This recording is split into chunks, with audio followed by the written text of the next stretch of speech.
masalahnya Loli, kabar-kabar terbaru yaitu PH-nya Nikita Mirzani yang ngurusin masalah Loli mengajukan agar Loli didampingi LPSK karena merasa keselamatannya terancam. Dari pemberitaan yang sudah saya baca, Fadil ini pernah mengancam Nikita Mirzani akan menghabisi Nikita bersama anak-anaknya, yaitu adik-adiknya Loli. Apakah itu yang mendasari sehingga pengacara Nikita Mirzani mengajukan LPSK untuk Loli? Kalau kita lihat dari raut wajah Fadil, bisa sedikit banyak dicari karakternya. Saya nggak mendapatkan tanggal lahirnya ya, jadi saya hanya bisa membaca dari aura yang keluar dari wajahnya. Kalau Fadil ini orangnya jahil, juga emosinya gampang marah, dan kalau ada sebuah masalah, misalnya rame dengan seseorang, dia tidak berani bertarung sendiri. Dia akan main keroyokan. Nah, tentunya ini juga akan sangat-sangat membahayakan buat Nikita Mirzani dan Loli dan juga saksi-saksi yang lainnya ketika keroyokan ini sudah dimainkan oleh Fadil. Makanya di sini nggak ada salahnya memang dari pihak Nikita Mirzani mengajukan LPSK buat dari Laura Mirzani ini. Juga Fadil ini orangnya tengil dan ada potensi KDRT kalau dalam pernikahan, juga tidak bisa berkomitmen. Jadi habis A besok B dan lain sebagainya, semau gue hidupnya seperti itu. Ini kalau dilihat dari karakter wajahnya yang terpancar. Nah, mari kita lihat di sini prediksinya terkait dari Fadil ini. Apa yang dirasakan Fadil saat ini? Apakah dia masih menggampangkan masalah ini? Karena salah satu karakter Fadil ini adalah menganggap remeh orang-orang di sekitarnya. Jadi dia nggak ada takut-takutnya, dan kalau ada masalah dianggapnya itu masalah kecil. Nggak ada takut-takutnya, tapi ya begitu, kalau ada sesuatu sukanya main keroyokan, tidak berani menghadapi sendiri. Jadi sudah keputusan yang tepat dari Nikita Mirzani untuk mengambil anaknya agar tidak bersinggungan lagi dengan Fadil yang seperti ini.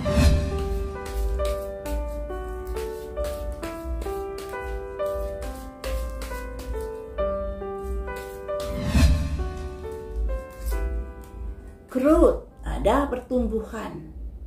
Masalah semakin melebar-melebar, dan ini juga akan berimbas kepada Fadil. Apalagi Nikita Mirzani sudah berhasil untuk membuka HP-nya Loli. Pastinya bukti-bukti percakapan Loli dengan Fadil, Loli dengan siapapun bisa kebaca di situ dan bisa dicari bahan untuk memperkuat pelaporannya terhadap Fadil. Masalah semakin tumbuh. Kemudian bagaimana perasaan Fadil? Jalan buntu, teman-teman.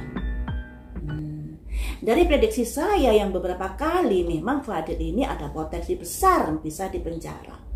Ada potensi besar terbukti bersalah. Dan di sini ini juga ada jalan buntu, mau ke sana, mau kemari, ke sini, semuanya udah buntu jalannya. Jadi kalau dikaitkan dengan prediksi saya yang dulu-dulu, ada potensi nanti terjerat. Apalagi masalahnya sudah berkembang, sudah ditangani pihak kepolisian. Kemudian, apa yang akan kamu upayakan di sini, Fadil?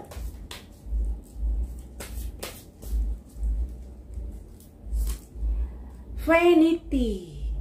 Walaupun dia merasa udah jalan buntu, tapi kesombongannya itu masih saja terlihat, ya, masih saja ada vanity, ada kearoganan, kesombongan, karena memang itu sudah melekat dari karakter Fadil juga, sifat Fadil juga. Kenapa dia vanity? Kenapa dia sombong? Karena memang karakternya ini dia suka memandang rendah orang-orang di sekitarnya, menyepelekan kayak seperti itu. Jadinya imbasnya masalahnya seperti ini. Kamu menolong orang boleh, tapi ingat Ya ingat, ibunya Loli ini sudah memperingatkan kamu untuk jauh-jauh dari anaknya saat di UK dulu.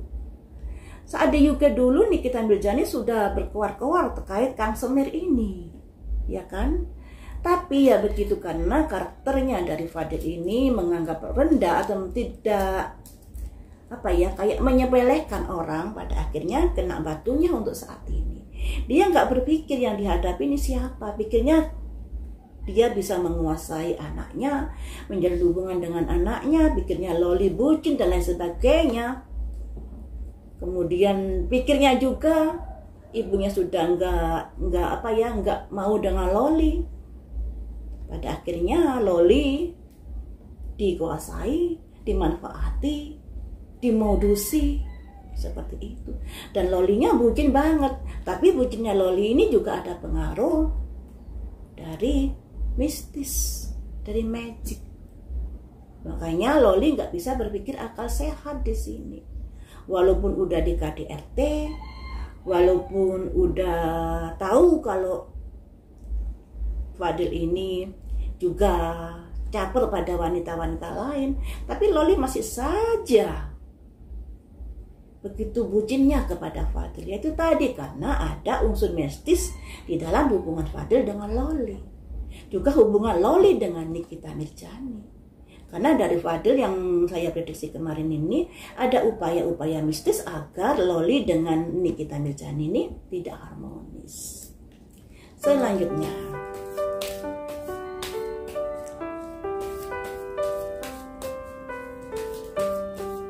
apa yang akan diupayakan Fadil?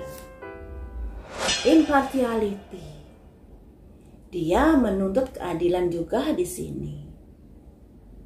Kenapa saya bilang menuntut? Karena ini kartunya keluar, impartiality. Walaupun kamu menuntut, tentunya nanti akan dibuktikan di persidangan. Apakah kamu memiliki bukti-bukti kuat yang bisa menyanggah atau bisa menggempaskan dari tudingan Nikita Mirzani? Nggak bisa. Kenapa? Karena udah jalan buntu untuk Fadil ini, sudah kakster kayak gitu. Mau begini, mau melangkah ini salah, mau melangkah ini dikunci, mau melangkah ini dikunci. Jadi sudahlah, akui saja perbuatanmu dan minta maaf. Itu jalan satu-satunya yang lebih bagus daripada masalah ini semakin ditumbuhkan atau semakin dikembangkan oleh Nikita Mirzani. Kalau kamu memiliki kayak mengaku bersalah atau minta maaf atas semua yang ada, tentunya masalah ini mungkin bisa diminimkan, tidak melebar kemana-kemana. Karena jatuhnya nanti ini loh, persidangan ini dan kamu menghadapi jalan buntu. Sekalipun jalan buntu, ternyata kamu masih memiliki sifat arogansi, menyepelekan. Walaupun sebenarnya hatimu udah keder, udah tahu, waduh saya nggak bisa berbuat banyak, ini semuanya udah dibuntu oleh Nikita Mirzani. Kemudian pembelaan apa yang akan kamu lakukan? Ada recovery, ada kunci pembuka dan kunci penutup. Pembelaan apa lagi? Pembelaan kalau kamu sudah menolong Loli. Menolong ya menolong, tapi jangan menyetubuhi. Jangan meminta menggugurkan aborsi. Jangan minta dibeliin ini itu, dibiayai ini itu. Itu nggak nolong, itu malah menjerumuskan Loli ke dalam lubang kehidupan yang semakin dalam. Ya, ini loh. Sebenarnya kalau Loli berdikari sendiri, sebenarnya bisa. Karena Loli ada endorse dan lain sebagainya.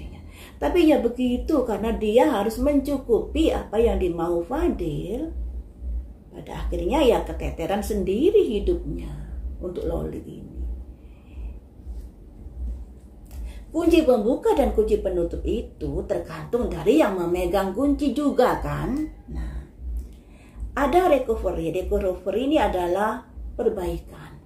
Perbaikan dalam hal apa? Nah, kalau kamu yang megang kuncinya kamu masih arogansi, ya, walaupun kamu sudah tahu jalanmu buntu, tapi masih saja kamu tidak mau mengakui hal-hal yang sudah ditudingkan oleh Nikita Mirzani, yang pada akhirnya ya kamu akan nyungsep. Pintu maaf udah tertutup.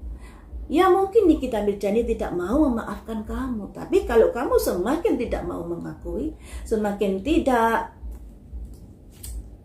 semakin tidak bisa diajak kerjasama dalam penyelidikan ini, semakin membangkang dan lain sebagainya, ya tentunya kunci ini bisa jadi kunci penutup terkait nasibmu. Selanjutnya,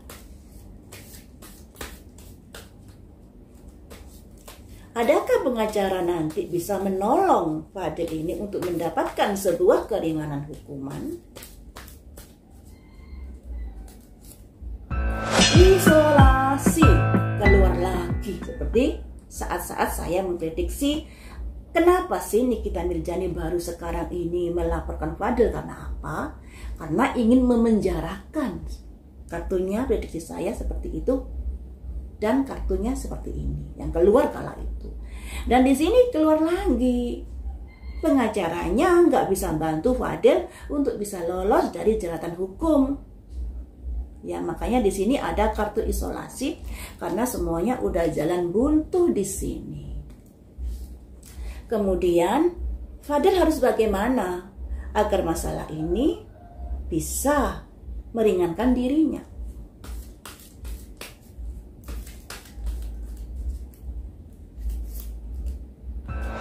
Nggak bisa teman-teman, ada grief. Sekalipun Fadil berusaha dengan model kayak apapun, udah jalan buntu. Dan apalagi ini ada kaitannya dengan aborsi, simbol seseorang wanita membopong mayat anjing, simbol dari kesedihan, simbol dari peristiwa keguguran, bukan keguguran ya, keguguran paksa, dipaksakan untuk dikeluarkan bayinya ini sudah pembunuhan loh ya. Pembunuhan loh ya. Untung nyawa Loli masih nggak sampai ada sesuatu saat keguguran ini, saat digugurkan paksa ini, karena kadang-kadang kan ada pendarahan yang bisa membahayakan nyawa si ibu. Selanjutnya ada simbol self worth. Kenapa dia menggugurkan kandungannya Loli? Karena ada kaitannya dengan nama baik, harga dirinya, dan lain sebagainya. Dan ditambah lagi dia memang nggak siap untuk menikahi Loli kok. Makanya dia meminta Loli untuk menggugurkan. Lah sekarang ada kasus demikian rupa sudah meledak, malah dia mau menikahi Loli. Tuh. Ya seperti itu ya teman-teman. Kemudian ingin saya prediksi, sebahaya apakah dari Fadil ini untuk Loli sehingga Loli mengajukan untuk didampingi LPSK. Dari pengacaranya Loli kan memohon untuk didampingi LPSK. Sudah sebahaya manakah Fadil ini? Passion, semangat. Jadi Fadil ini kalau ada masalah itu emosinya gampang meledak, nggak pikir panjang. Yang dilambangkan passion ini, gampang meledak emosinya. Dan kalau ada masalah maunya main keroyokan, tidak main sendiri, jadi kurang gentle juga. Juga dari diri Fadil tidak ada kebijaksanaan di dalam pikirannya. Kalau ada masalah ya meledak saja, tidak ada pikir panjang di sini. Ini yang membahayakan ya. Kemudian satu kartu lagi, atas sebuah kesalahan, walaupun dia sudah berbuat kesalahan, tapi kalau dia sudah merasa kepepet, dia bisa melakukan sesuatu. Karena ya begitu, kita tahu sendiri dari track recordnya, bahkan Fadil dan kakaknya pernah keroyok Babinsa kalau nggak salah itu. Padahal Babinsa itu adalah keamanan ya, untuk menjaga keamanan, tapi mereka mau mengeroyok Babinsa tersebut. Nah makanya di sini ketika Fadil terdesak orangnya, dia ada semangat tanpa ada kebijaksanaan dan bisa melakukan sebuah kesalahan. Jadi ya lumrah saja kalau dari pengacaranya Loli dan Nikita Mirzani mengajukan agar Loli didampingi LPS. Jadi untuk Fadil ini juga maju mundur kena. Usaha apapun dia pasti akan ke penjara karena bukti-buktinya sudah ada.